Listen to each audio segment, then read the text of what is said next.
Have you ever entered a room and felt the air change? Not because of what you said, but because of what you carried. You didn't speak, but something in you spoke louder than words.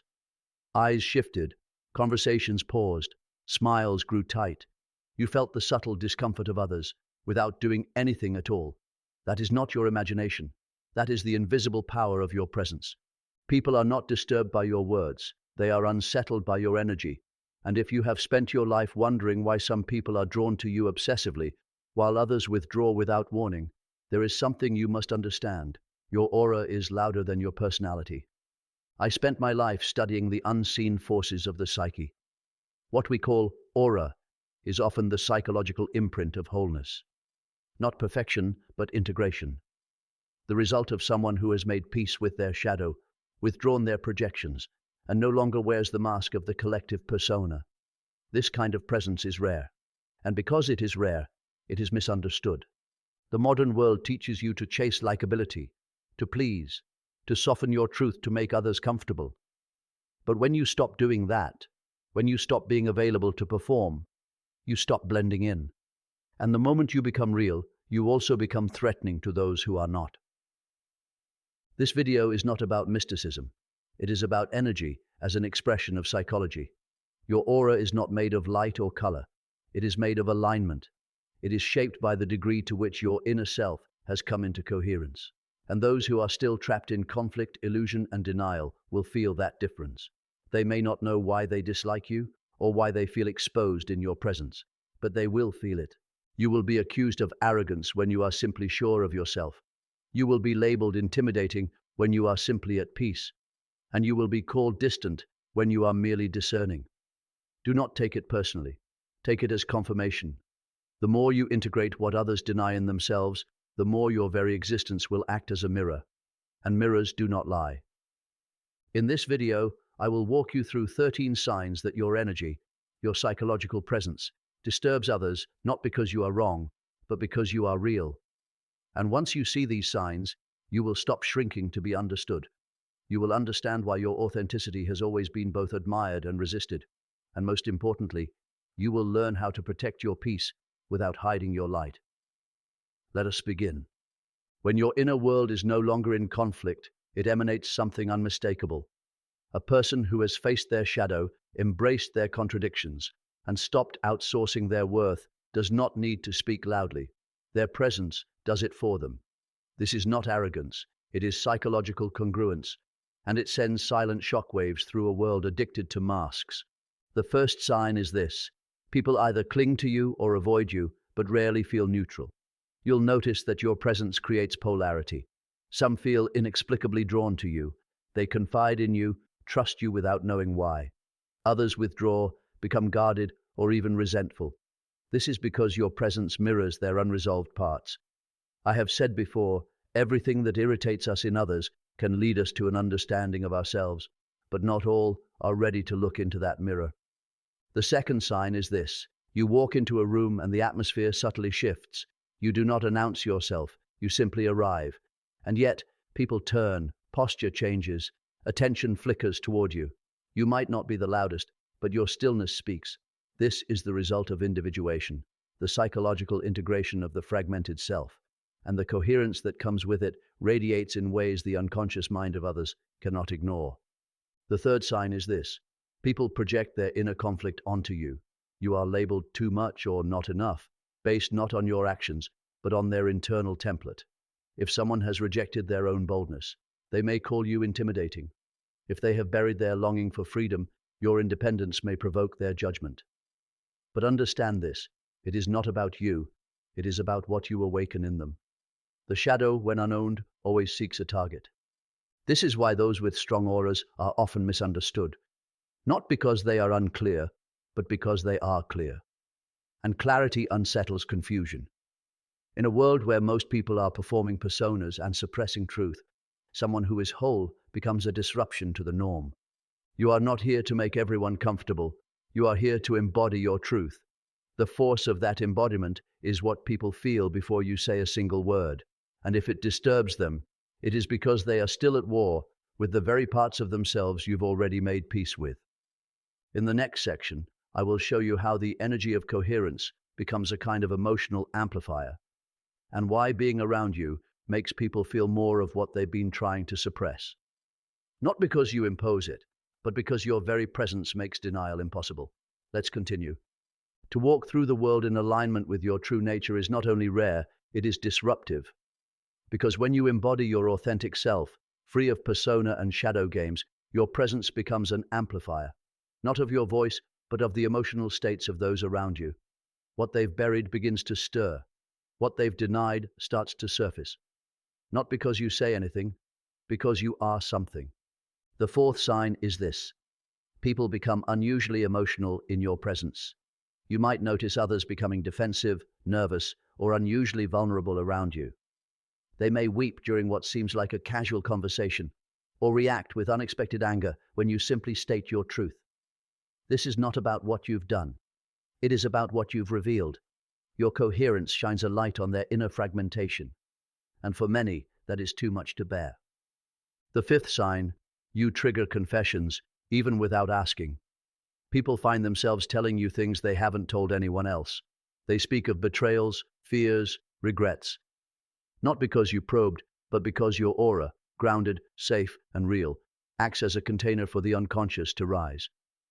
I have long said that the unconscious seeks expression, and when it finds a space that feels unthreatening, it flows. You become that space. But be warned, not everyone will thank you for it. Many feel ashamed after their truth spills forward. They may even distance themselves, not because they dislike you, but because they fear what they revealed around you. The sixth sign, you're blamed for emotions you didn't cause. Have you ever walked into a room and sensed tension, only for someone to later accuse you of changing the vibe? Or been told you're too intense, even when you were calm and composed? This is projection at work. What they feel in your presence is not what you created, it's what you exposed. And the psyche often protects itself by assigning that discomfort to someone else. I have taught that the shadow does not vanish by ignoring it. It waits silently, and when someone strong in aura walks in, the shadow sees its reflection. That is why people may love you one moment and resent you the next. You didn't change. Their unconscious was simply activated, and now they don't know what to do with it. But understand this, you are not here to carry what others refuse to face. Your energy is not the cause of their discomfort. It is the invitation to finally look within. Whether they accept or reject that invitation is not your responsibility. In the next part, I will show you how this kind of presence, this raw psychological exposure, either draws others closer or sends them running. Because when your energy becomes a mirror, only those ready to see themselves will stay. Let us continue. When your presence unsettles others, it is rarely because of what you say or do. It is because of what your energy reflects back to them, without filter, without distortion. You see, the persona they wear so carefully begins to slip in your presence. The mask feels heavier, the performance begins to crack, and what lies beneath, the denied, the unloved, the unspoken, comes dangerously close to the surface. The seventh sign is this. People begin to avoid you without clear reason. They pull back, they cancel plans, they keep conversations surface level or disappear altogether. Not because you are unkind, but because being around you feels like standing naked in a mirror. Your alignment shines a quiet light on the places they have chosen not to heal, and avoidance becomes their defense. It's not personal, it's psychological. The eighth sign, they accuse you of being too much or too intense. When the shadow is exposed, it often reacts with blame. If someone is deeply attached to their mask, they will resent you for threatening its illusion. I have long said, everything that irritates us about others can lead us to an understanding of ourselves. But not everyone is ready to understand, so instead, they label you. You're too deep, too sensitive, too spiritual. In truth, your depth unsettles their shallowness. Your sensitivity rattles their numbness. Your presence reminds them of what they abandoned in themselves. And the ninth sign, they try to dim your light, subtly or overtly. They may mock your seriousness, undermine your passions, or cast doubt on your path. Not because your light is false, but because it makes their own neglect impossible to ignore. I have seen it many times. The soul begins to awaken in the presence of someone who has done the work, and instead of rising to meet it, They try to pull that person down, not out of evil, but out of fear. Understand this. Your aura does not disturb others because it is chaotic. It disturbs because it is coherent. And coherence, true psychological alignment, is rare. Most live divided between persona and shadow, craving approval while repressing pain. But when someone walks in whole, integrated, unafraid of their own depths, it shocks the system. It breaks the spell of performance. But I tell you now, do not shrink, do not dim, do not bend yourself to remain digestible. If your presence disturbs what is false, then let it. If your truth breaks the illusions around you, then so be it. This is not cruelty, this is transformation. In the next part, we'll explore the rare few who feel magnetized by your presence, not repelled. These are the ones who feel seen, not judged, inspired, not exposed. Because when your aura is this strong, you don't just reveal the shadow, you also awaken the soul. Let us continue. There are two kinds of people your presence will affect: those who feel threatened and those who feel called. When your aura is coherent, when your inner world aligns with your outer actions, you act like a tuning fork. You vibrate at a frequency that reminds others of what they could be, of what they truly are beneath the masks. And though many will resist that reminder, some will feel drawn to it, like breath to lungs. The 10th sign is this: people feel seen in ways they cannot explain. You look at them, and they feel known, not for who they pretend to be, but for who they are underneath. Their pain, their dreams, their contradictions. They may not have the words for it, but your presence gives them permission to be real. And this is rare. Most human connection is built on mutual masking. But when you no longer wear your mask, others feel invited to set theirs down too. The 11th sign: strangers open up to you easily. Perhaps you've noticed it. In an elevator, at a cafe, a person begins speaking to you as if they've known you forever. They share their story, their wounds, their longing. Why? Because your presence feels like a sanctuary. It carries the weight of someone who has faced the inner night and emerged with light. In a world starved for authenticity, your grounded energy becomes medicine. It softens defenses. It restores trust in connection. The 12th sign: your presence inspires change without you having to say a word. I have said before, you are what you do, not what you say you'll do. People watch you, sometimes silently. They observe the way you hold yourself, the way you speak truth without aggression, the way you refuse to betray yourself for acceptance. And something within them stirs. You do not preach, you do not impose, but you live with integrity, and that alone becomes a quiet revolution. This is the other side of the mirror. The light you carry does not only expose shadows, it also activates potential. It doesn't only disturb illusions, it awakens the parts of others that have been waiting for someone to reflect their worth back to them. But this is not a role to perform, it is a path to embody. If you begin to see yourself as a savior, you fall back into the trap of ego. You are not here to rescue, you are here to radiate. And in doing so, you give others the chance to remember who they are, without force, without demand. In the next and final part of this journey, I will show you how to carry this kind of presence with grace, how to protect your energy without closing your heart, how to remain powerful, grounded, and whole, no matter who is watching, projecting, or responding. Because a strong aura is not something you wear, it is something you become. Let us continue. You must understand, true power is never loud. It does not beg to be seen. It does not tremble in the face of misunderstanding. It simply is. And when your aura becomes strong enough to disturb others, the temptation will be to shrink again, to apologize for your intensity, to soften yourself for the comfort of the room. But hear me now. The moment you dim your light to soothe another's fear, you betray not just yourself, but the very energy you were born to embody. The 13th and final sign is this: you are no longer willing to shrink, not because of pride, not because of ego, but because you understand that every time you hide, you tell your nervous system it's not safe to be who you are. And healing begins when you teach your body that it's safe to take up space, safe to be seen, safe to be misunderstood and still remain whole. When you carry a powerful aura, people will project onto you. They will see in you what they cannot face in themselves. They will accuse you of arrogance when you're simply self-possessed. They will label you cold when you have simply stopped over-explaining. And they will interpret your silence as judgment when, in truth, you have just stopped performing. Do not internalize their projections.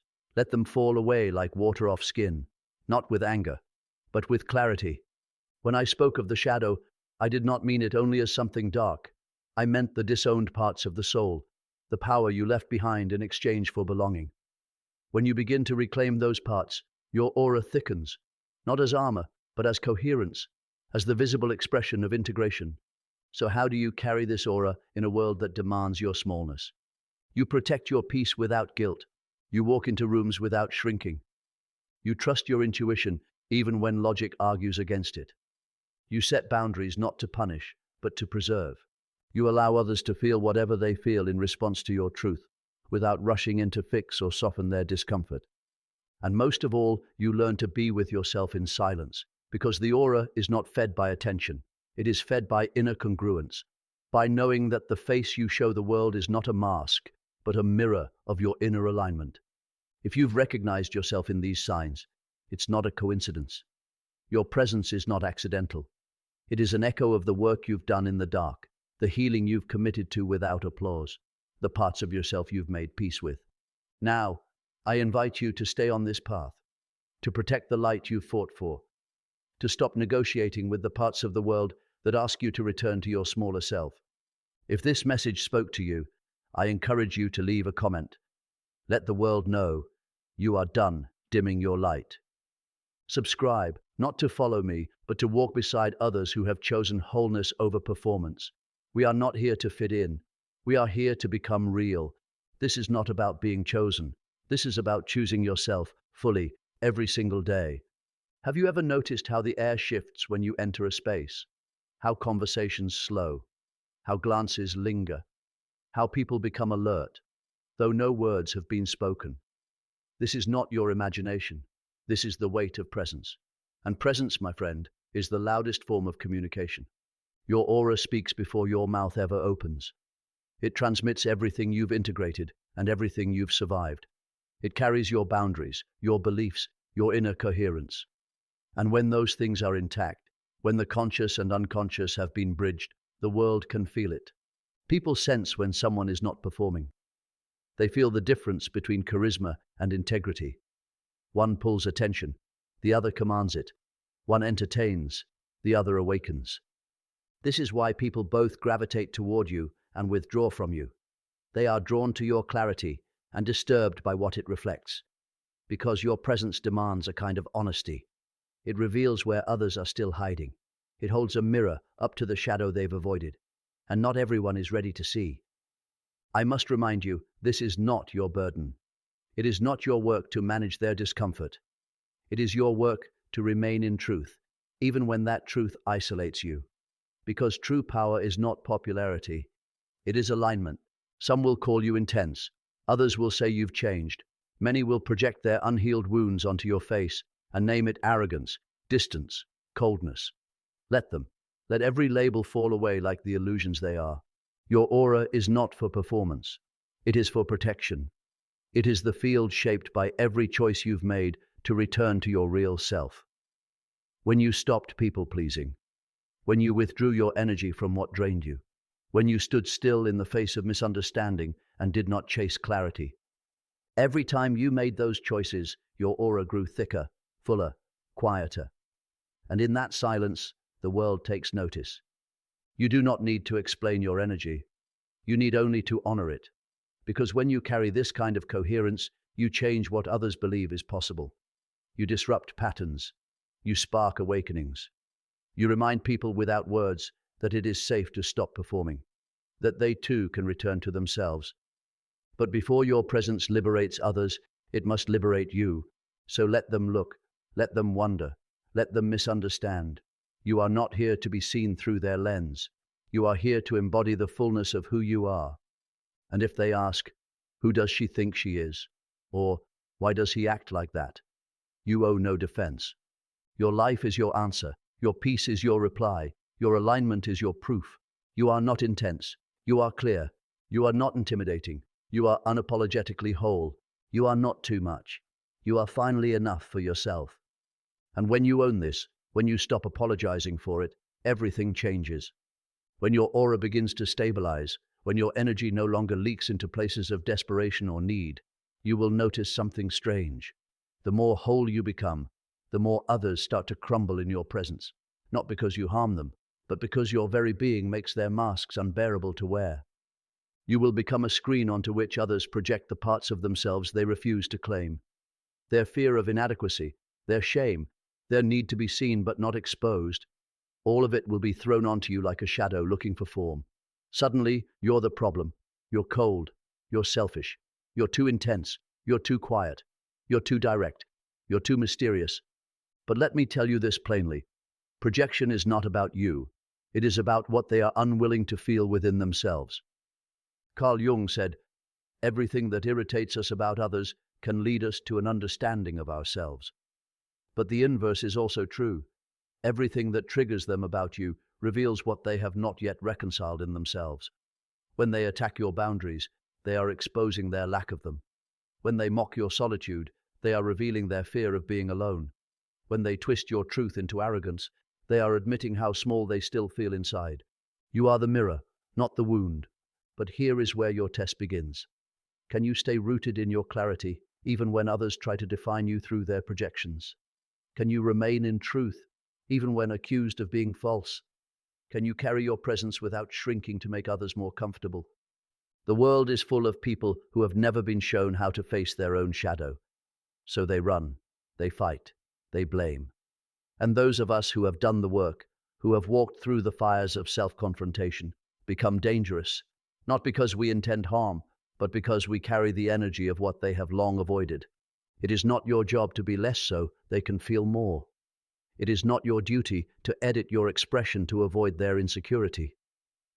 If your truth feels too raw for them, that is their opportunity for growth, not your invitation to dim.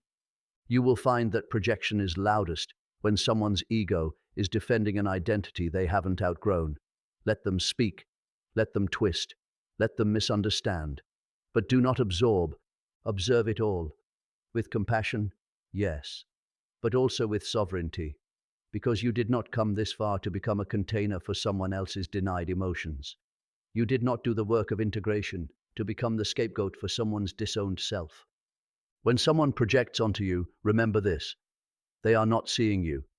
They are seeing a version of themselves they cannot accept. You just happen to trigger it. Remain clear, remain kind, but remain firm. You are not here to carry their unclaimed pain. You are here to embody the proof that healing is possible. That presence is power. That peace is not passive. It is earned. And the moment you stop mistaking their discomfort for your responsibility, you step fully into that power. The projections will keep coming. Let them. But from this place of wholeness, you no longer flinch. There is one final truth that must be spoken. When your aura becomes anchored in self-possession, when your energy is no longer begging, chasing, or proving, you become impossible to manipulate. And this, more than anything, disturbs those who live by control. They don't know how to handle someone they can't guilt into staying. They don't know how to influence someone who doesn't fear being alone. They don't know how to manage someone who listens deeply, yet obeys no one's narrative but their own. This is why they fall away, not because you pushed them, but because your groundedness exposes their games. So let them go, let them whisper, let them misunderstand. You are not here to play roles. You are here to become whole. And if this message found you at the right time, leave a comment below. What part of this spoke to your soul? If you're walking the path of individuation, subscribe and stay with me. The journey is long, but you are not alone.